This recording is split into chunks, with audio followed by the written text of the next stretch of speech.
नमस्कार.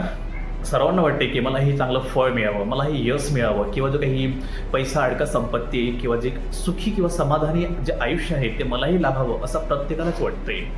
पण आपण याचा कधी विचार केलाय का की मी काय पेरतोय? कारण की जसं सांगतायत की जे पेराल तेच उगवेल. मग जर समजा मी चांगल्याची पेरणी केली असेल तर चांगलंच उगवेल आणि जर समजा वाईटाची पेरणी केली असेल तर वाईटच उगवेल. तर सांगतायत की जर समजा आपण बाभळीच्या बियाची पेरणी केली तर आंब्याचं फळ कुठून भेटणार?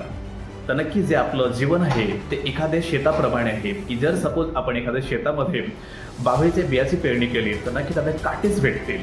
आणि जर सपोज आपण एखाद्या शेतामध्ये आंब्याच्या फळाची पेरणी केली तर नक्की आपल्या आंब्याचं फळ भेटेल. तर त्याचप्रमाणे जर समजा आपण आपल्या लाईफमध्ये चांगली मेहनत केली तर जे काही फळ असेल ते यशाचं फळ असेल. तर नक्कीच आपण आपल्या लाईफमध्ये खूप चांगल्या प्रकारचं सत्कर्म चांगलं कार्य करत राहायचं आहे. तर एक रिझल्ट जो आहे तो नक्की यशाचा रिझल्ट येईल.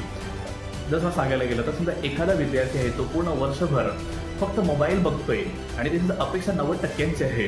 तर मला सांगा त्या मुलांना 90% भेटतील का? नाही.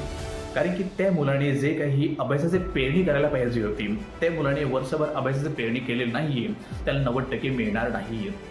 त्याच्यामुळे जसं सांगताय की जे पेराल तीच उगवेल. जर समजा त्या मुलं ज्यावेळी अभ्यास केला असता तर नक्की त्यामुळे 90% प्राप्त करू शकलं असतं. त्याच्यामुळे जे काही आपलं समजा कार्य आहे ते खूप महत्त्वाचं आहे.